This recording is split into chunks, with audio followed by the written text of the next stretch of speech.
अनोखे पंखा का कमाल। एक दिन महल में एक पंखा विक्रेता जिसका नाम सुरेश था, महल में आया। सुरेश ने बड़े गर्व से दावा किया, महाराज, मेरा यह पंखा अद्भुत है। इसे चलाने से व्यक्ति की असली पहचान प्रकट हो जाती है। जो ईमानदार, नेकदिल और सच्चे मन का होता है, उसके पंखे की गति धीमी, संतुलित और मधुर होती है। पर जो स्वार्थी या कपटी होता है, तो उसके पंखे बिना किसी रुख के उड़ते हुए असंतुलित दिखाई देते हैं। महाराज अकबर ने सुरेश के दावे पर जिज्ञासा जताई और तुरंत बीरबल से कहा, बीरबल, इस पंखे के जादू का रहस्य उजागर करो। बताओ, क्या यह सच में चमत्कारी है या केवल दिखावे का खेल? बीरबल मुस्कुराए और बोले, जहांपनाह, मुझे कुछ दिनों का समय दीजिए, मैं इसका निरीक्षण करूंगा। अगले कुछ दिनों तक बीरबल ने सुरेश के पंखे का गहन अध्ययन किया। उन्होंने देखा कि सुरेश रोज महल में आकर पंखे का प्रदर्शन करता था। दरबार के कुछ सज्जनों ने कहा, जब मैंने पंखा चलाया तो मुझे ऐसा लगा मानो मेरे अंदर की सच्चाई झलक रही है। पर बीरबल ने गौर से देखा कि पंखे का ढांचा तो साधारण लकड़ी का था, पर उसके कुछ किनारों पर अजीब नक्काशी और छोटे छोटे तार लगे हुए थे। रात में गुप्त निगरानी करते हुए बीरबल ने पाया कि सुरेश अक्सर अपने स्टॉल के पास जाकर पंखे में एक छोटी मशीन छुपा लेता था। उस मशीन की मदद से पंखे की गति पूर्व निर्धारित तरीके से बदल जाती थी, जिससे ऐसा प्रभाव पैदा होता था कि पंखा पहनने वाले के स्वभाव के अनुसार अपनी चाल बदलता हुआ प्रतीत होता था। अगले दिन दरबार में बीरबल ने पंखे का परीक्षण करवाने का आदेश दिया। सबसे पहले एक अहंकारी मंत्री पंखा चलाने के लिए आगे आया। मशीन के प्रभाव से उसके पंखे की गति अचानक अनियमित हो गई, जिससे उसकी स्वार्थी प्रवृत्ति साफ झलकने लगी। फिर एक विनम्र दरबारी पंखा लेकर आया। उसके पंखे की गति धीमी, संतुलित और मधुर रही, मानो उसकी आत्मा में सच्चाई बसती हो। बीरबल ने सभी के सामने घोषणा की, जहांपनाह, असली जादू वह नहीं होता जो केवल यंत्रों के सहारे दिखावा किया जाए।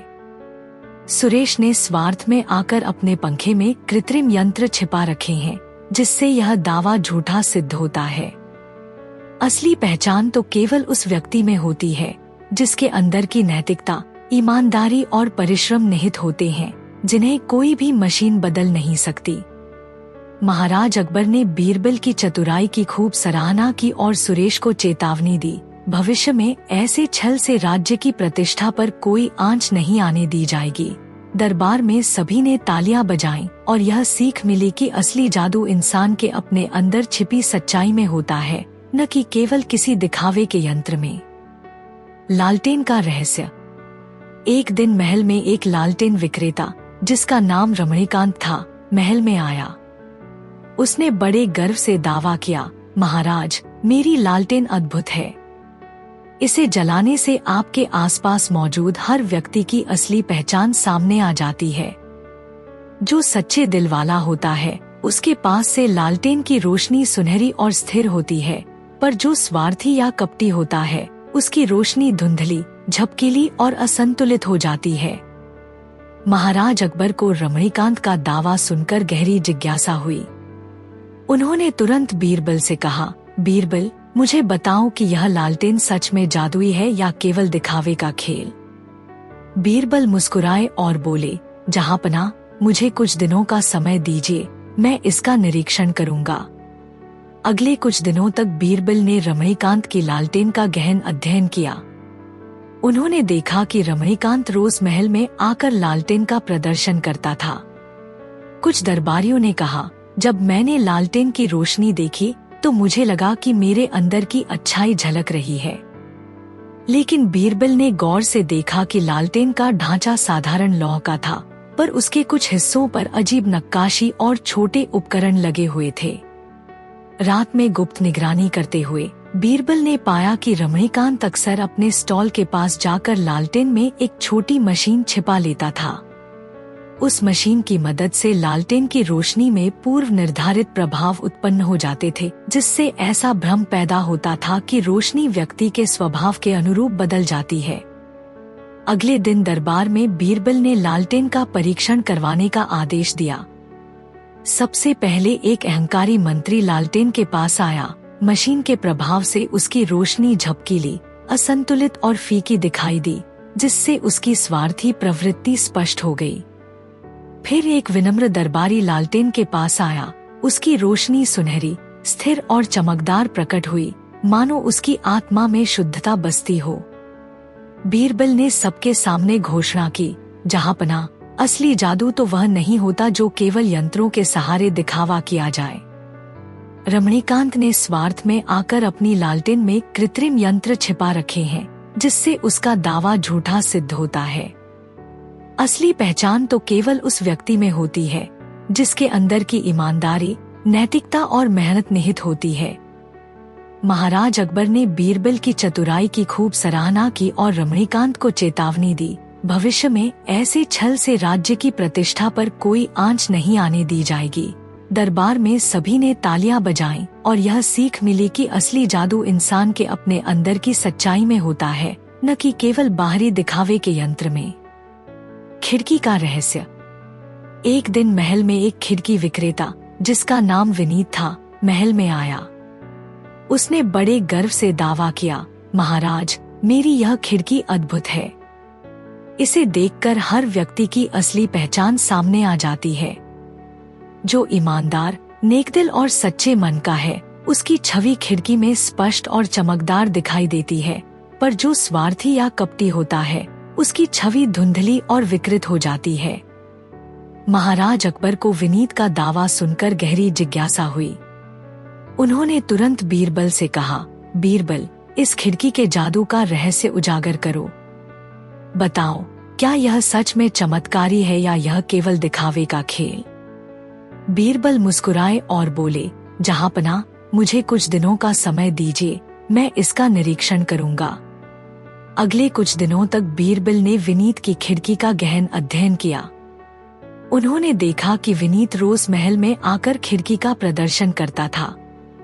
दरबार के कुछ सज्जनों ने कहा, जब मैंने खिड़की के सामने खड़ा होकर देखा तो मुझे लगा कि मेरे अंदर की सच्चाई झलक रही है। परंतु बीरबल ने गौर से देखा कि खिड़की का कांच तो साधारण था, पर उसके किनारों पर कुछ असामान्य नक्काशी और छोटे छोटे यंत्र लगे हुए थे। रात में गुप्त निगरानी करते हुए बीरबल ने पाया कि विनीत अक्सर अपने स्टॉल के पास जाकर खिड़की में एक छोटी मशीन सक्रिय कर देता था। उस मशीन की सहायता से खिड़की में प्रतिबिंब कुछ पूर्व निर्धारित तरीके से बदल जाता था, जिससे ऐसा प्रभाव पैदा होता था कि देखने वाले की स्वाभाविक छवि के बजाय एक नकली और पूर्व नियोजित छवि प्रकट हो। अगले दिन दरबार में बीरबल ने खिड़की का परीक्षण करवाने का आदेश दिया। सबसे पहले एक अहंकारी मंत्री खिड़की के सामने खड़ा हुआ। मशीन के प्रभाव से उसकी छवि धुंधली और विकृत दिखाई दी, जिससे उसकी स्वार्थी प्रवृत्ति साफ झलकने लगी। फिर एक विनम्र साधारण व्यक्ति खिड़की के पास आया। उसकी छवि स्पष्ट, चमकदार और स्वाभाविक दिखाई दी, मानो उसकी आत्मा में सच्चाई बसती हो। बीरबल ने सबके सामने घोषणा की, जहांपना, असली जादू वह नहीं होता जो केवल यंत्रों के सहारे दिखावा किया जाए। विनीत ने स्वार्थ में आकर अपनी खिड़की में कृत्रिम यंत्र छुपा रखे हैं, जिससे उसका दावा झूठा सिद्ध होता है। असली पहचान तो केवल उस व्यक्ति में होती है जिसके अंदर की ईमानदारी, नैतिकता और परिश्रम निहित होते हैं, जिन्हें कोई मशीन बदल नहीं सकती। महाराज अकबर ने बीरबल की चतुराई की खूब सराहना की और विनीत को चेतावनी दी, भविष्य में ऐसे छल से राज्य की प्रतिष्ठा पर आंच नहीं आने दी जाएगी। दरबार में सभी ने तालियां बजाईं और यह सीख मिली कि असली जादू इंसान के अपने अंदर की सच्चाई में होता है, न कि केवल बाहरी दिखावे के यंत्र में। बोलती हुई तस्वीर। एक दिन महल में एक चित्रकार, जिसका नाम सुरेश था, आया। उसने बड़े गर्व से दावा किया, महाराज, मेरी बनाई हुई यह तस्वीर अद्भुत है। इसे देखकर हर व्यक्ति की असली सच्चाई प्रकट हो जाती है। जो व्यक्ति ईमानदार और नेकदिल होता है, उसकी तस्वीर में जीवंत रंग और चमक आती है, पर जो स्वार्थी या कपटी होता है, उसकी तस्वीर सूखी और फीकी दिखती है। महाराज अकबर ने सुरेश के दावे पर जिज्ञासा जताई और बीरबल से कहा, बीरबल, इस तस्वीर का रहस्य उजागर करो। बताओ, क्या यह सच में जादुई है या केवल दिखावे का खेल? बीरबल मुस्कुराए और बोले, जहांपना, मुझे कुछ दिनों का समय दीजिए, मैं इसका निरीक्षण करूंगा। अगले कुछ दिनों तक बीरबल ने सुरेश की तस्वीर का गहन अध्ययन किया। उन्होंने देखा कि सुरेश रोज महल में आकर तस्वीर का प्रदर्शन करता था। दरबार के कुछ सज्जनों ने कहा, जब मैंने इस तस्वीर को देखा तो मुझे ऐसा लगा मानो मेरे अंदर की सच्चाई झलक रही है। परंतु बीरबल ने गौर से देखा कि तस्वीर का कागज और रंग साधारण थे, पर उसके किनारों पर कुछ अजीब नक्काशी और छोटे छोटे प्रतिबिंब बने हुए थे। रात में गुप्त निगरानी करते हुए बीरबल ने पाया कि सुरेश अपने स्टॉल के पास एक छोटी मशीन छुपा कर रखता था। उस मशीन की मदद से तस्वीर में लगे विशेष शीशे और लाइटें पूर्व निर्धारित तरीके से चमकते थे, जिससे तस्वीर देखने वाले की असली सच्चाई का भ्रम पैदा हो जाता था। अगले दिन दरबार में बीरबल ने सभी को बुलाकर तस्वीर का परीक्षण करवाया। सबसे पहले एक अहंकारी मंत्री ने तस्वीर देखी। मशीन के प्रभाव से उसकी तस्वीर में रंग फीके पड़ गए और उसकी स्वार्थी प्रवृत्ति झलकने लगी। फिर एक विनम्र दरबारी ने तस्वीर देखी। उसकी तस्वीर में चमकदार और जीवंत रंग उभर आए, मानो उसकी आत्मा की शुद्धता प्रकट हो गई हो। बीरबल ने सबके सामने घोषणा की, जहांपना, असली जादू तो वह नहीं होता जो केवल यंत्रों के सहारे दिखावा किया जाए। सुरेश ने स्वार्थ में आकर अपनी तस्वीर में कृत्रिम यंत्र छुपा रखे हैं, जिससे यह प्रभाव पैदा होता है। असली पहचान तो केवल उस व्यक्ति में होती है जिसके अंदर की सच्चाई, नैतिकता और परिश्रम निहित होते हैं। महाराज अकबर ने बीरबल की चतुराई की खूब सराहना की और सुरेश को चेतावनी दी कि भविष्य में ऐसे छल से राज्य की प्रतिष्ठा पर कोई आंच नहीं आने दी जाएगी। दरबार में सभी ने तालियां बजाईं और यह सीख मिली कि असली जादू इंसान के दिल में होता है, न कि केवल किसी दिखावे के यंत्र में। एक दिन सुबह बादशाह अकबर के दरबार में एक अजीब घटना हुई। महल का खजांची भागता हुआ आया और बोला, जहांपना, खजाने से चांदी की वह बड़ी घंटी गायब हो गई जो आपने पिछले महीने बनवाई थी। कल रात तक तो थी, पर आज सुबह वहां नहीं मिली। अकबर को वह घंटी बहुत पसंद थी, क्योंकि उसकी आवाज दूर तक गूंजती थी। वे क्रोध में आ गए और बोले, यह कैसे हो सकता है कि मेरे खजाने से इतनी कीमती चीज चोरी हो जाए और किसी को पता भी न चले। उन्होंने दरबारियों को आदेश दिया, मुझे यह रहस्य दोपहर तक सुलझा हुआ चाहिए, वरना सब पर गाज गिरेगी। फिर हमेशा की तरह उन्होंने बीरबल की ओर देखा और कहा, बीरबल, तू मेरी सबसे तेज बुद्धि वाला इंसान है, मेरी घंटी ढूंढ ला। बीरबल ने मुस्कुराते हुए कहा, जहांपना, मुझे कुछ समय दीजिए। घंटी ज्यादा दूर नहीं गई होगी, यह मेरा वचन है। बीरबल ने जांच शुरू की। सबसे पहले उसने खजाने के पहरेदारों से पूछा, क्या रात में कोई खजाने के पास आया? पहरेदारों ने इनकार किया, नहीं बीरबल जी, कोई नहीं आया। हम पूरी रात जागते रहे। फिर उसने खजांची से पूछा, कुछ अजीब सा देखा या सुना? खजांची ने सोचते हुए कहा, हाँ, रात को एक हल्की सी खनक की आवाज आई थी, पर मुझे लगा शायद हवा से कोई चीज टकराई हो। बीरबल खजाने के कमरे में गया। वहां घंटी का स्थान खाली था, लेकिन उसे एक सुराग मिला। कमरे की खिड़की के पास चांदी का एक छोटा सा टुकड़ा पड़ा था और बाहर कीचड़ में कुछ धुंधले जूतों के निशान दिखे, जो महल के नौकरों के रहने की जगह की ओर जा रहे थे। बीरबल ने एक योजना बनाई। वह दरबार में लौटा और बोला, जहांपना, चोर को पकड़ने के लिए आपकी मदद चाहिए। आज दोपहर एक छोटा सा समारोह रखिए और सारे नौकरों, पहरेदारों और दरबारियों को बुलाइए। कह दीजिए कि यह खजाने की सुरक्षा का जश्न है। अकबर को समझ नहीं आया, पर उन्होंने हामी भर दी। दोपहर में महल में लोग जमा हुए। बीरबल ने चुपके से रसोइयों को कहा कि एक खास पकवान, चांदी की पत्ती से सजा मांस, सिर्फ उन 4 नौकरों को परोसा जाए जो खजाने के पास रहते थे। जब खाना शुरू हुआ, बिरबल गौर से देखने लगा। उन चारों नौकरों ने पकवान देखते ही घबराहट दिखाई। एक का चेहरा पीला पड़ गया, दूसरा पसीना पसीना हो गया, तीसरा अपने साथी से फुसफुसाने लगा। बिरबल उनके पास पहुंचा और हल्के से बोला, क्यों परेशान हो दोस्तों? यह तो बस खाना है। या शायद तुम्हें लग रहा है कि इसमें चांदी की घंटी का स्वाद है। चौथा नौकर टूट पड़ा, माफी दें बिरबल जी, हमने घंटी चुराई थी। हम उसे पिघलाकर बेचने वाले थे। वह हमारे कमरे में छिपी है। अकबर ने यह सुनकर ठहाका लगाया, बिरबल तूने फिर कमाल कर दिया। तुझे कैसे पता चला? बिरबल ने झुककर कहा, जहांपना, चांदी का टुकड़ा और जूतों के निशान मुझे नौकरों तक ले गए, पर पक्का सबूत चाहिए था। अपराधी का डर उसे खुद बेनकाब कर देता है, खासकर जब उसे लगे कि उसकी चोरी उसके सामने परोस दी गई है। घंटी वापस आई। नौकरों को सजा के तौर पर कुछ दिन का काम बढ़ा दिया गया और अकबर ने बिरबल को एक सोने का सिक्का इनाम में दिया। तू हर बार मुझे चकित कर देता है, उन्होंने कहा। और इस तरह अकबर के दरबार में बिरबल की बुद्धि एक बार फिर चमक उठी। बोलती हुई घड़ी। एक दिन महल में एक घड़ी विक्रेता आया जिसका नाम सुरेश था।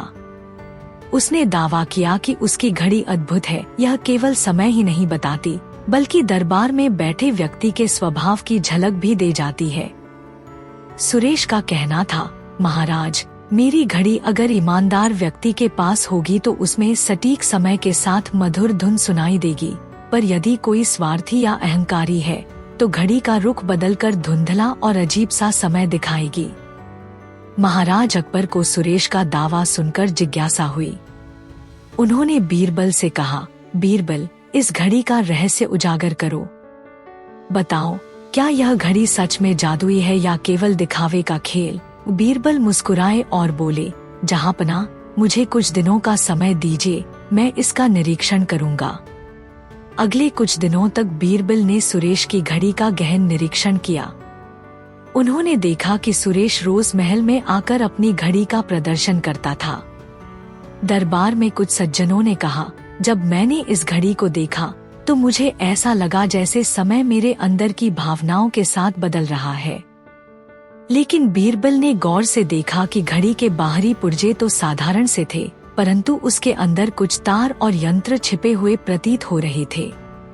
रात में गुप्त निगरानी में बीरबल ने पाया कि सुरेश अक्सर अपने स्टॉल के पास जाकर घड़ी में एक छोटी मशीन लगाता था। उस मशीन की सहायता से घड़ी के रीडिंग में कुछ पूर्व निर्धारित परिवर्तन आ जाते थे, जिससे अहंकारी लोगों के सामने समय धुंधला दिखाई देता था और विनम्र लोगों के सामने सटीक समय के साथ एक मधुर धुन सुनाई देती थी। अगले दिन दरबार में बीरबल ने सबको बुलाकर यह रहस्य उजागर कर दिया।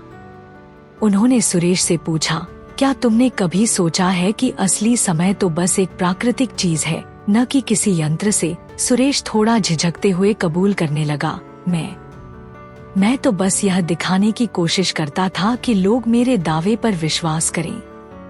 बीरबल ने सभा में कहा, जहांपना, असली जादू इंसान के अंदर नहीं होता, बल्कि हमारे कर्मों, नैतिकता और विचारों में निहित होता है। यह घड़ी केवल एक यंत्र है जिसके जरिए मैंने यह प्रमाणित कर दिया कि अगर हम अपने स्वार्थ से ऊपर उठकर सत्य और ईमानदारी से काम करें तो हमारा समय भी सुंदर और सटीक हो जाता है। महाराज अकबर ने बीरबल की चतुराई की खूब सराहना की और सुरेश को चेतावनी दी कि भविष्य में ऐसे दिखावे से राज्य की प्रतिष्ठा पर आंच नहीं पड़ने दी जाएगी। दरबार में सभी ने तालियां बजाईं और यह सीख मिली कि असली समय, असली ज्ञान और असली महानता हमारे अपने अंदर की सच्चाई और नैतिकता से उत्पन्न होती है। एक दिन अकबर अपने सैनिकों और बीरबल के साथ जंगल में शिकार के लिए निकले। रास्ते में एक किसान घबराया हुआ दौड़ता हुआ उनके पास आया और बोला कि उसका घोड़ा चोरी हो गया है। उसने अकबर से मदद की गुहार लगाई। अकबर को किसान की परेशानी देखकर दुख हुआ। उन्होंने तुरंत अपने सैनिकों से कहा कि किसान का घोड़ा ढूंढ कर लाओ, लेकिन जंगल बड़ा था और घोड़ा मिलना आसान नहीं था। उन्होंने बीरबल की ओर देखा और कहा कि अब यह काम तुम्हारे हवाले है, देखो तुम इसे कैसे हल करते हो। बीरबल ने सबसे पहले किसान से घोड़े का पूरा विवरण लिया, उसका रंग, आकार और खास पहचान। फिर उन्होंने गांव के सभी लोगों को इकट्ठा किया और घोषणा की कि राजा अकबर ने आदेश दिया है कि जिसने भी किसान का घोड़ा देखा है वह तुरंत बताए, वरना सख्त सजा दी जाएगी। भीड़ में खड़े सभी लोग चुप थे, लेकिन तभी एक व्यक्ति जोर से हंस पड़ा और बोला कि हुजूर, मैं घोड़ा देखने वालों में नहीं हूँ। बीरबल मुस्कुराए और अकबर की ओर देखते हुए बोले कि जहांपना, यही व्यक्ति चोर है। अकबर ने हैरानी से पूछा कि तुम्हें कैसे पता चला कि यही चोर है। बीरबल हंसकर बोले कि जहांपना, मैंने सिर्फ यह कहा था कि जिसने घोड़ा देखा है वह बताए। लेकिन यह आदमी बिना किसी सवाल के खुद ही बोल पड़ा कि उसने घोड़ा नहीं देखा। यह वही कर सकता है जो घोड़े की चोरी से डर रहा हो। अकबर ने सैनिकों को आदेश दिया कि उस आदमी को पकड़कर पूछताछ की जाए। जैसे ही सैनिकों ने उसे घेरा, वह डरकर घोड़े का पता बताने लगा।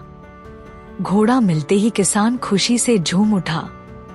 अकबर ने बीरबल की चतुराई की प्रशंसा की और कहा कि बीरबल, तुमने फिर से साबित कर दिया कि कोई भी चोर तुम्हारी बुद्धिमानी से बच नहीं सकता। अकबर ने किसान को उसका घोड़ा वापस दिलवाया और बीरबल को सोने की मोहरों से इनाम दिया। दरबार में सभी ने बीरबल की बुद्धिमानी की प्रशंसा की और ठहाके लगने लगे। एक समय की बात है जब गांवों में मिट्टी से बनी वस्तुएं ही जीवन का आधार थी।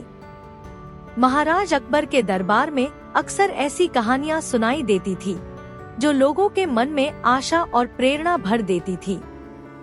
इसी दौरान एक कुम्हार, जिसका नाम देव कुमार था, महल में पहुंचा और बड़े गर्व से दावा करने लगा, महाराज, मेरी बनाई हुई मिट्टी की भंडार में छुपी वस्तुएं अद्भुत हैं। ये वस्तुएं आपके दिल की सच्चाई प्रकट कर देती हैं। यदि कोई व्यक्ति इन वस्तुओं को छूता है तो उसकी असली स्वभाव, चाहे वह विनम्र हो या स्वार्थी, तुरंत सामने आ जाता है। दरबार में देव कुमार के दावे पर चर्चा होने लगी। कुछ मंत्रियों ने उसकी बातों में आस्था जताई, पर बीरबल की आंखों में तुरंत संशय के बादल मंडराने लगे। महाराज अकबर ने बीरबल से कहा, बीरबल, बताओ कि क्या यह कुम्हार की वस्तुएं सच में चमत्कारी हैं या यह केवल दिखावे का खेल है? बीरबल ने मुस्कुराते हुए उत्तर दिया, जहां पनाह, सत्य का प्रकाश अंततः उजागर हो ही जाता है। मुझे कुछ दिन का समय दीजिए, मैं इसका रहस्य खोल दूंगा। अगले कुछ दिनों तक बीरबल ने देव कुमार की बनाई हुई मिट्टी की वस्तुओं का गहन निरीक्षण किया। उन्होंने देखा कि देव कुमार रोज महल में आकर अपनी कलाकृतियां प्रदर्शित करता था। दरबार के कुछ सज्जनों ने कहा, जब मैंने इन वस्तुओं को छुआ तो मुझे ऐसा महसूस हुआ जैसे मेरे अंदर छिपी हुई भावनाएं और विचार प्रकट हो गए हों। परंतु बीरबल ने गौर से देखा कि वस्तुओं के कुछ हिस्सों पर हल्की हल्की चमक और असामान्य निशान थे, मानो उनमें कुछ अतिरिक्त मिश्रण मिला हो। गुप्त निगरानी लगाते हुए बीरबल ने पाया कि देव कुमार अक्सर रात में अपने कार्यशाला में जाकर मिट्टी में एक विशेष रासायनिक मिश्रण मिला देता था, जिससे वस्तुओं में कृत्रिम चमक उत्पन्न हो जाती थी। इस मिलावट से वस्तुएं देखने में तो अद्भुत लगती थीं, पर असली गुण तो केवल स्वाभाविक मिट्टी में निहित होते हैं। अगले दिन महाराज अकबर ने दरबार में सभा बुलाई और सभी से आग्रह किया कि वे देव कुमार की वस्तुओं का अनुभव करें। सबसे पहले एक अहंकारी मंत्री ने एक वस्तु को छुआ। तुरंत ही उसकी वस्तु में से फीकी चमक निकलने लगी, मानो उसके अंदर के स्वार्थ की छाया दिखने लगी हो। फिर एक विनम्र साधारण व्यक्ति ने वही वस्तु छुई और उसे स्वाभाविक गर्मजोशी भरी चमक मिली, जैसे उसमें उसकी आंतरिक सच्चाई प्रकट हो गई हो। बीरबल ने सभा में घोषणा की, देखिए जहांपनाह, असली चमत्कार तो वही है जो स्वाभाविक गुणों में निहित होता है।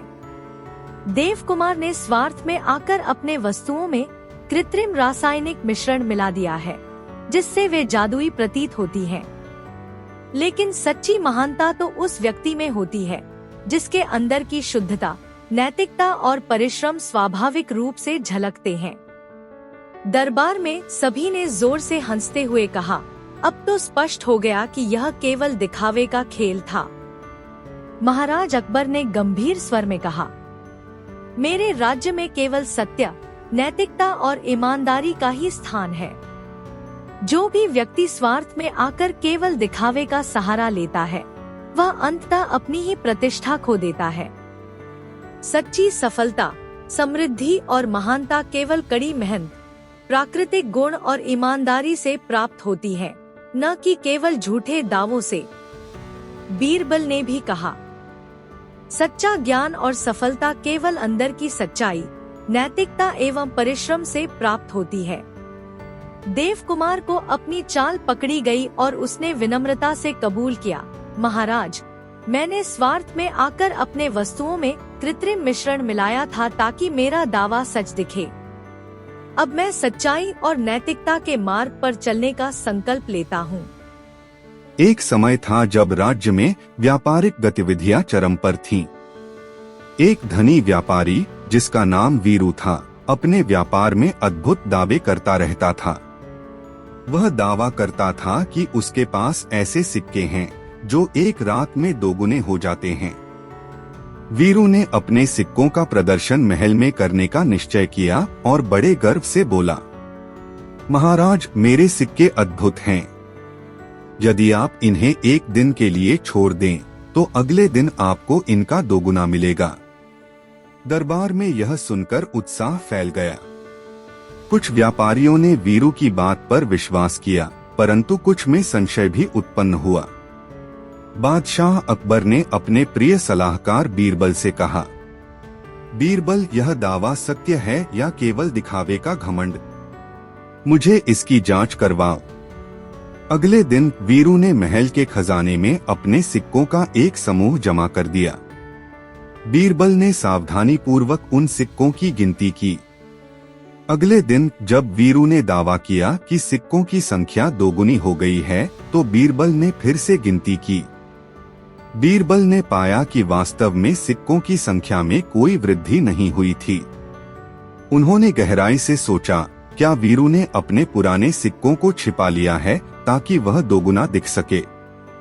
बीरबल ने वीरू से पूछताछ की, वीरू, तुमने अपने सिक्कों में क्या किया? वीरू ने झिझकते हुए कबूल किया, महाराज, मैंने अपने पुराने सिक्कों को छुपा रखा था ताकि जब दोगुना दिखाने का दावा करूं तो छुपे सिक्कों को बाहर निकाल सकूं। बीरबल ने मुस्कुराते हुए कहा, जहां पनाह असली धन वही है जो ईमानदारी और मेहनत से अर्जित होता है। केवल दिखावे से कोई वृद्धि नहीं होती। बाद में महाराज अकबर ने क्रोध से कहा, मेरे राज्य में केवल सच्चाई का ही स्थान है। जो अपने स्वार्थ में आकर छलकपट करता है, उसकी प्रतिष्ठा समाप्त हो जाती है। वीरू को कठोर सजा सुनाई गई और आदेश दिया गया कि भविष्य में सभी व्यापारिक लेन देन में पारदर्शिता अनिवार्य होगी। एक दिन बादशाह अकबर अपने महल के प्रांगण में विराजमान थे। उसी दिन नगर में एक बड़ा मेला लगा था। मेलों का आयोजन अक्सर लोगों को खुशियां देता था, पर आज अकबर के मन में कुछ गहराई से विचार उमड़ रहे थे। उन्होंने अपने प्रिय सलाहकार बीरबल से कहा, बीरबल, यह मेला देखने लायक है, पर मुझे यह जानना है कि असली खुशी कहाँ से आती है। क्या कोई ऐसा व्यक्ति है जो अपने हृदय की सच्चाई से मेल में भी खुशी पा लेता है? बीरबल मुस्कुराए और बोले, जहांपना, मैं आपको आज एक अनुभव कराऊंगा जिससे आपको सच्ची खुशी का मोल समझ में आ जाएगा। अगले दिन बीरबल ने आदेश दिया कि दरबार में सभी से आग्रह किया जाए कि वे मेल में आएं और एक विशेष खेल खेलें। खेल का नियम था, अपने पास मौजूद सबसे प्रिय वस्तु लेकर आओ और उसे दूसरों में बांट दो। दरबार में उपस्थित सभी ने उत्साह से भाग लिया। कुछ ने अपने कीमती गहने, कुछ ने धन दौलत, तो कुछ ने अपने प्रिय वस्त्र लाए। परंतु एक साधारण नौकर जिसका नाम भोलाराम था, ने केवल अपनी छोटी सी लकड़ी की कलश लाकर प्रस्तुत की, जिसमें उसने अपने द्वारा बचाई गई थोड़ी सी मिठाई रखी थी। जब सभी ने अपने अपने उपहारों का प्रदर्शन किया तो दरबार में हलचल मच गई। अन्य मंत्रियों ने अपने महंगे गहने और धन के बारे में गर्व से बताया, पर भोलाराम के उपहार पर सबकी नजरें टिकी रहीं। अकबर ने उत्सुक होकर पूछा, भोलाराम, तुमने इतनी छोटी सी कलश में मिठाई क्यों रखी? क्या यह तुम्हारी असली खुशी का प्रतीक है? भोलाराम ने सरलता से उत्तर दिया, जहांपना, मेरे पास बहुत कुछ नहीं है, पर यह मिठाई मेरे दिल की खुशियां संजोए हुए है। जब मैं इसे देखता हूँ, मुझे याद आता है कि मेरी छोटी सी मेहनत से भी मेरे परिवार में मुस्कान बिखर जाती है। तभी बीरबल ने कहा, जहांपना, असली खुशी वह नहीं जो महंगे वस्त्रों, धन या गहनों में होती है, बल्कि वह है जो आपके अंदर की सादगी और संतोष से आती है। देखिए, भोलाराम ने अपनी छोटी सी मिठाई को अपने प्रेम और संघर्ष से संजोया है। वहीं अन्य लोग केवल दिखावे के लिए अपनी वस्तुएं प्रस्तुत करते हैं। अकबर ने गहरी सोच में पड़ते हुए कहा, बीरबल, तुमने मुझे फिर सिखा दिया कि सच्ची खुशी बाहरी संपत्ति में नहीं, बल्कि हमारी आंतरिक संतुष्टि में निहित होती है। दरबार में सभी ने भी इस बात को समझा और उस दिन मेला में एक नई उमंग फैल गई। एक दिन महल में बादशाह अकबर अपने दरबार में बैठे हुए थे, जब उन्होंने देखा कि मंत्री बड़ोदरी, जो हमेशा से सादगी में रहते थे, अचानक एक चमकीली नीली टोपी पहनकर आए हैं। यह टोपी उनके पहनावे में बिल्कुल अलग थी, क्योंकि अब तक उनके सिर पर हमेशा काले या लाल रंग की पगड़ियां ही रहती थी। अकबर का मन जिज्ञासा से भर गया और उन्होंने बड़ोदरी से पूछा, मंत्री जी, यह नीली टोपी कहाँ से आई? यह तुम्हारे वेश में नया रंग क्यों भर रही है? बड़ोदरी ने झिझकते हुए उत्तर दिया, जहांपना, यह टोपी मेरे एक मित्र ने उपहार में दी थी और मुझे लगा कि इसे पहनकर मैं थोड़ा अलग दिखूंगा, पर अकबर की नजरों में कुछ गड़बड़ सी थी। उन्होंने तुरंत अपने प्रिय सलाहकार बीरबल को बुलाया और कहा, बीरबल, मुझे लगता है कि इस नीली टोपी में कुछ तो रहस्य है। मुझे बताओ कि यह टोपी कैसे आई? बीरबल ने तुरंत बड़ोदरी की टोपी पर ध्यान दिया। उन्होंने देखा कि टोपी के किनारों पर कुछ अनूठे निशान थे, जैसे कि कहीं से चिपके हुए धूल के कण, जो बतलाते थे कि यह टोपी कहीं ठंडे पानी में भीगी हुई थी। बीरबल ने सोचा, यह टोपी तो शायद किसी और की हो सकती है, जिसे चुपके से ले लिया गया हो। उन्होंने दरबार के नौकरों में से कुछ से पूछताछ शुरू की। एक नौकर, जिसका नाम लोचन था, बोल पड़ा, जहांपना, मैंने कुछ दिनों पहले महल के बाहर गांव के रास्ते में एक गरीब भिखारी को देखा था, जिसके सिर पर नीली टोपी थी। वह टोपी इतनी साधारण थी, लेकिन बिल्कुल वैसी ही थी जैसे आज बड़ोदरी जी की टोपी दिखाई दे रही है। बीरबल ने उस बात को सुनकर तुरंत संदिग्धता का खेल चालू कर दिया। उन्होंने अकबर से कहा, जहांपना, हमें यह देखना होगा कि क्या यह टोपी वाकई भिखारी की ही है। मैं गांव जाऊंगा और इसकी जांच करूंगा। अकबर ने बीरबल को आदेश दिया कि वह जल्द से जल्द सच्चाई उजागर करे। अगले दिन बीरबल गांव पहुँचे। वहां उन्होंने उस गरीब भिखारी, जिसका नाम छोटू था, से पूछा, छोटू, तुम्हारे सिर पर नीली टोपी कैसी है? छोटू ने बड़े ही मासूमियत से कहा, जहांपना, यह मेरी ही टोपी है। मेरे पास ज्यादा पैसे नहीं हैं, पर मुझे मेरी टोपी बहुत प्यारी है। बीरबल ने टोपी की जांच की। वाकई में टोपी के किनारों पर वही निशान थे जो उन्होंने महल में बड़ोदरी की टोपी पर देखे थे। बीरबल ने छोटू से विनम्रता से पूछा, क्या तुम्हें कभी कोई टोपी चुरा कर देने की पेशकश की गई थी? छोटू ने धीरे से बताया, हाँ, कुछ दिन पहले मेरे पास एक आदमी आया था और बोला कि वह मुझे अच्छी रकम देगा अगर मैं अपनी टोपी बदल लूं। बीरबल ने समझ लिया कि यही वह घटना है। वह तुरंत गांव के रास्ते से लौटे और महल में सबको बुलाया। उन्होंने बड़ोदरी से पूछा, मंत्री जी, क्या तुम्हें याद है कि कुछ दिन पहले तुमने अपनी टोपी बदलने के लिए किसी से कुछ पैसे लिए थे? बड़ोदरी चुप हो गए। फिर बीरबल ने कहा, हमने गांव में पाया कि टोपी वाकई छोटू की है, जिसे किसी ने चुपके से तुम्हारे पास भेज दिया। यह धोखाधड़ी का षड्यंत्र था, जिसका मकसद तुम्हारी प्रतिष्ठा को धूमिल करना और कुछ लालची लोगों को फायदा उठाने का अवसर प्रदान करना था।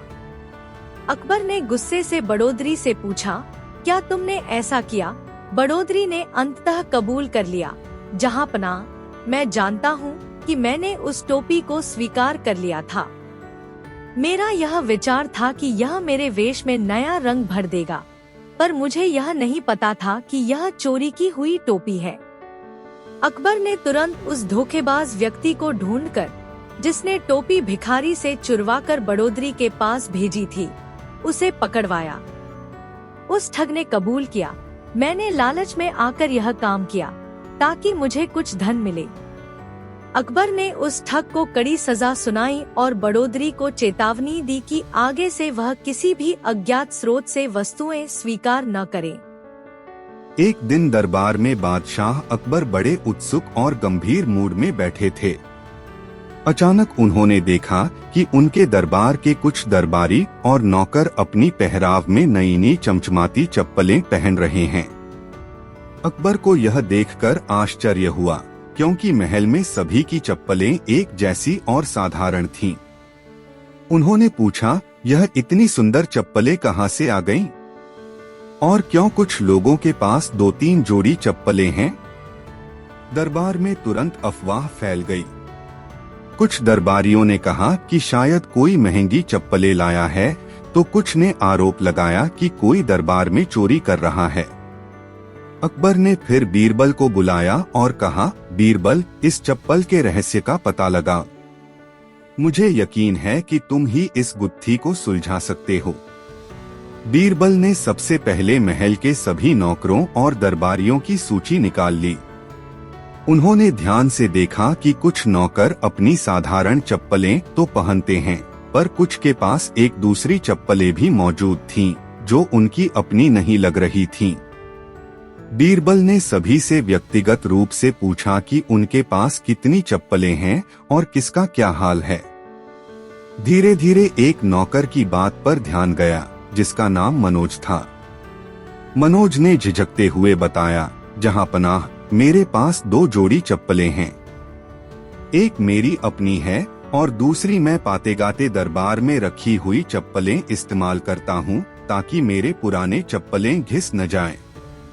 बीरबल ने तुरंत मुस्कुराते हुए कहा, यही तो समस्या है, जहांपनाह। मनोज ने अपनी असली चप्पलें बदलकर दूसरों की चप्पलें अपना लिया है।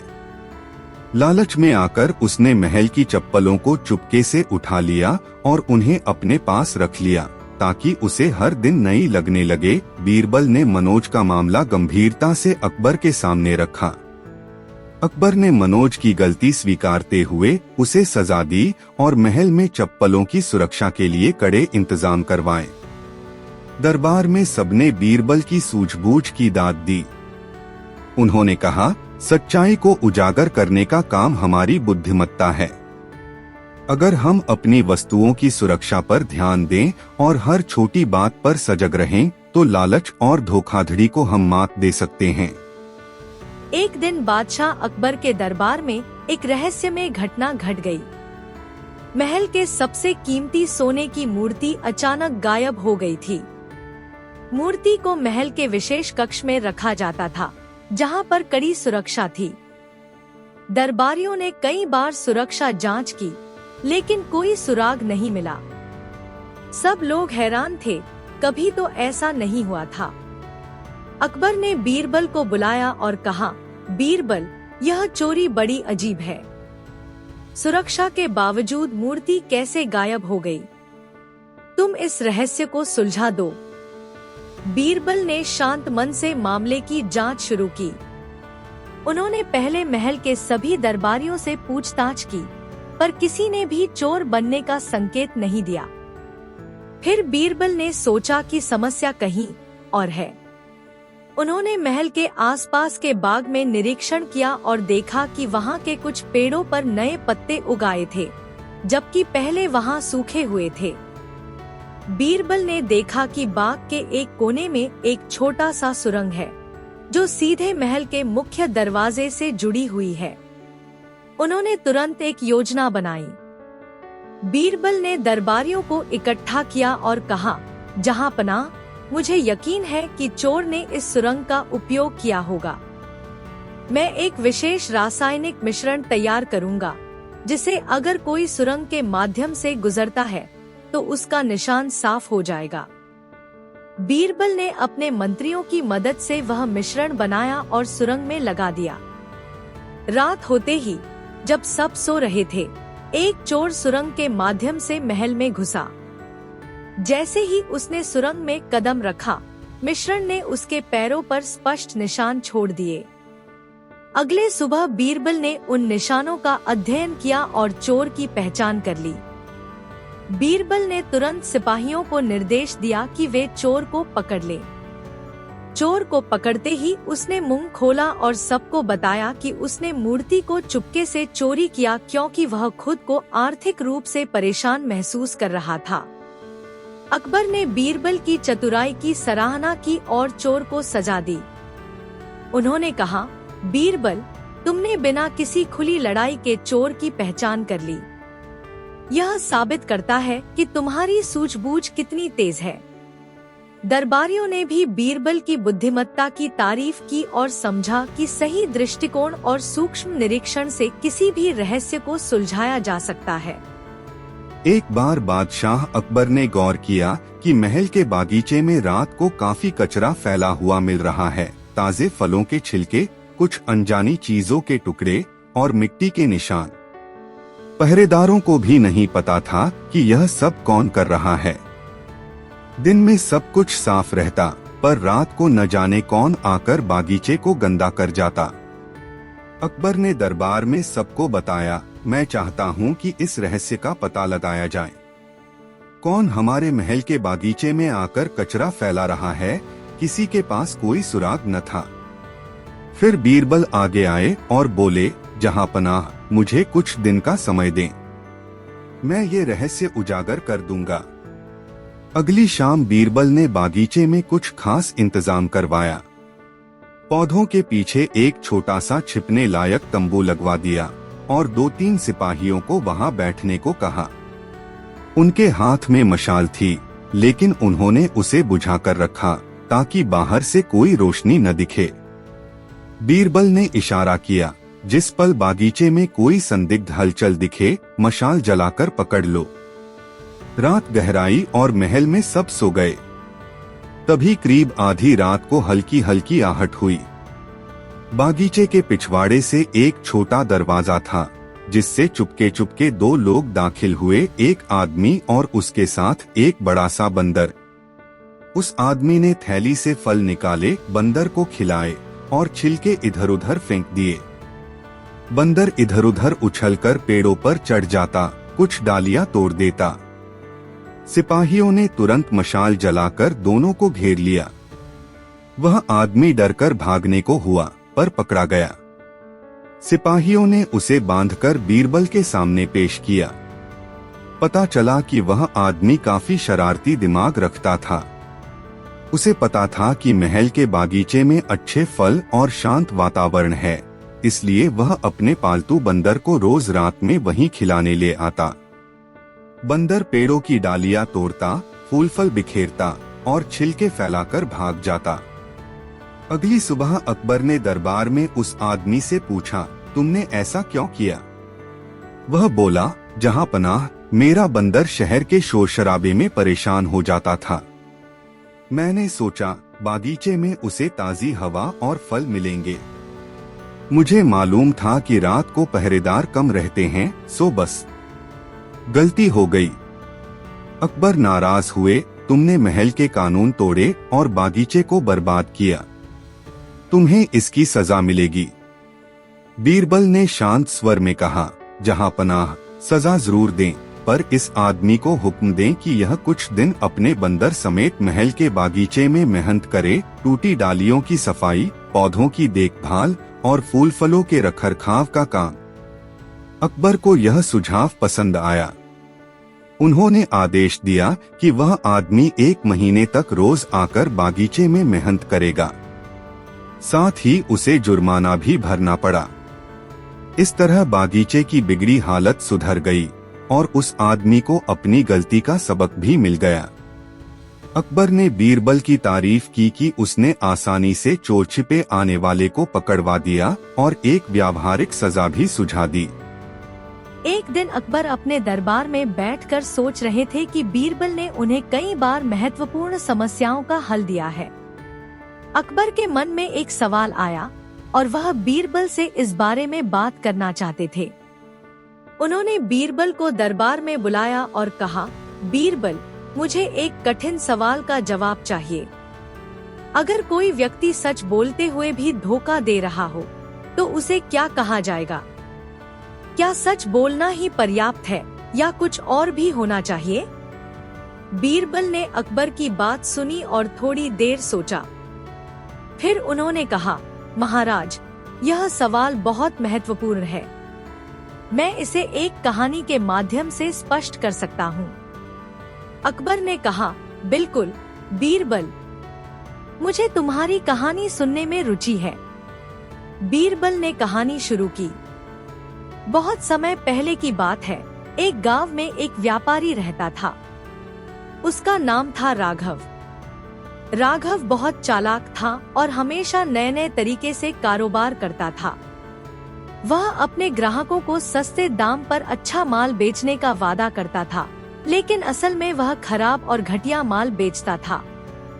एक दिन राघव ने एक नया माल खरीदा और अपने ग्राहकों को यह बताने के लिए एक प्रचार किया कि उसका माल बहुत ही उच्च गुणवत्ता का है। वह यह भी कहता था कि उसका माल बहुत सस्ते दाम पर मिलेगा। गांव के लोग राघव की बातों पर विश्वास कर गए और उन्होंने माल खरीदने के लिए उसकी दुकान पर आना शुरू किया। राघव ग्राहकों को अपने माल की खूबियां बताकर उन्हें आकर्षित कर रहा था। लेकिन जब ग्राहकों ने घर जाकर वह माल इस्तेमाल किया तो वे सभी यह पाकर हैरान रह गए कि वह माल बहुत खराब और नाजुक था। कई लोग तो उस माल को वापस करने के लिए राघव के पास गए, लेकिन राघव ने कहा, मैंने जो आपको बताया वही सच है। मेरा माल सस्ता है, लेकिन उसका इस्तेमाल तो आप लोगों के हाथ में है। अगर वह खराब हो गया तो मेरी क्या गलती? गांव के लोग समझ गए कि राघव ने सच्चाई तो कही थी, लेकिन उसने पूरी सच्चाई नहीं बताई थी। वह सच्चाई को अपने फायदे के लिए तो बोलता था, लेकिन वह लोगों को धोखा दे रहा था। गांव में यह बात फैल गई कि राघव ने ग्राहकों को धोखा दिया है। कुछ लोग इस पर गुस्से में आकर राघव से मिलने गए। उनमें से एक वृद्ध व्यक्ति था जो गांव के सभी लोगों से बहुत सम्मानित था। वह राघव के पास गया और उसने कहा, राघव, तुम्हारी बातों में सच्चाई है, लेकिन तुमने केवल आधी सच्चाई बताई है। तुम्हें यह नहीं भूलना चाहिए कि पूरी सच्चाई हमेशा बतानी चाहिए ताकि लोग धोखा न खाएं। राघव को यह बात समझ में आई और उसने फैसला किया कि वह अब सच्चाई को पूरी तरह से बताएगा। उसने अपने ग्राहकों से माफी मांगी और सभी को बताया कि माल सस्ता होने के कारण उसकी गुणवत्ता भी उतनी ही कम थी। इसके बाद राघव ने अपनी दुकान पर एक बड़ा बोर्ड लगवाया जिसमें लिखा था, सस्ता माल लेकिन गुणवत्ता में कमी। इससे लोग जानते थे कि अगर वे यहाँ से सामान खरीदने आएंगे तो वे वही माल पाएंगे जिसकी गुणवत्ता ठीक नहीं थी। लेकिन राघव ने यह पूरी सच्चाई बताई और अब लोग उसे धोखा नहीं समझते थे। बीरबल ने कहानी समाप्त करते हुए कहा, महाराज, इस कहानी से हमें यह सीख मिलती है कि सच्चाई बोलना जरूरी है, लेकिन उस सच्चाई को पूरा बताना और उसका सही संदर्भ देना भी उतना ही जरूरी है। केवल आधी सच्चाई से लोगों को धोखा दिया जा सकता है। राघव ने पहले तो ग्राहकों को सच बताया, लेकिन वह पूरा सच नहीं बता रहा था। अकबर ने ध्यान से बीरबल की बात सुनी और कहा, बीरबल, तुमने बहुत अच्छा उदाहरण दिया। मुझे अब समझ में आ गया कि सच बोलना बहुत जरूरी है, लेकिन अगर हम पूरा सच नहीं बताते तो वह भी लोगों के लिए धोखे जैसा हो सकता है। बीरबल ने मुस्कुराते हुए कहा, महाराज, कभी भी किसी को पूरी जानकारी बिना नहीं देना चाहिए, क्योंकि इससे वह किसी को भी गलत समझने या धोखा खाने का मौका मिल सकता है। इस तरह बीरबल ने अकबर को यह सिखाया कि सच्चाई बोलना महत्वपूर्ण है, लेकिन अगर हम पूरी सच्चाई नहीं बताते तो वह भी एक तरह से धोखा हो सकता है। एक दिन अकबर दरबार में बैठे हुए थे। उन्होंने अपने मंत्रियों से पूछा, दुनिया में सबसे कीमती चीज क्या है? हर मंत्री ने अलग अलग उत्तर दिए। किसी ने सोना कहा, किसी ने हीरे जवाहरात, लेकिन अकबर को कोई जवाब संतोषजनक नहीं लगा। अंत में उन्होंने बीरबल से पूछा। बीरबल ने मुस्कुराते हुए कहा, जहां पनाह, इसका उत्तर मैं कल दूंगा। अगले दिन बीरबल दरबार में आए और बोले, जहां पनाह, मुझे जवाब देने से पहले आपको मेरे साथ चलना होगा। अकबर और दरबार के लोग बीरबल के साथ शहर की सड़कों पर निकल पड़े। थोड़ी दूर चलने के बाद उन्होंने एक छोटे से झोपड़े में प्रवेश किया। वहां एक गरीब महिला अपने बीमार बच्चे को गोद में लेकर बैठी थी। बीरबल ने अकबर से कहा, जहां पनाह, इस महिला से पूछिए कि उसके लिए सबसे कीमती चीज क्या है। अकबर ने पूछा। महिला ने रोते हुए कहा, महाराज, मेरे लिए सबसे कीमती चीज मेरे बच्चे की जिंदगी है। काश यह जल्दी ठीक हो जाए। इसके बाद बीरबल ने उन्हें एक व्यापारी के घर ले गए। वहां व्यापारी अपने खोए हुए सामान को लेकर चिंतित था। बीरबल ने उससे भी वही सवाल पूछा। व्यापारी ने कहा, मेरे लिए सबसे कीमती चीज मेरी ईमानदारी और मेहनत से कमाया हुआ धन है। अंत में बीरबल अकबर को दरबार में वापस ले आए और कहा, जहां पनाह, हर व्यक्ति के लिए सबसे कीमती चीज अलग होती है। यह उनकी जरूरत, परिस्थिति और भावना पर निर्भर करती है। लेकिन अगर हम सभी के लिए एक बात कहें तो सबसे कीमती चीज समय है। इसे न खरीदा जा सकता है, न लौटाया। इसका सही उपयोग करना ही सच्चा धन है। अकबर बीरबल के ज्ञान से बहुत प्रभावित हुए और कहा, बीरबल, तुम्हारे जैसा समझदार कोई नहीं। सचमुच समय ही सबसे कीमती चीज है। हमें इसे व्यर्थ नहीं गंवाना चाहिए। कहानी का संदेश: हर व्यक्ति के लिए कीमती चीज उसकी परिस्थिति पर निर्भर करती है, लेकिन समय सभी के लिए सबसे अनमोल है।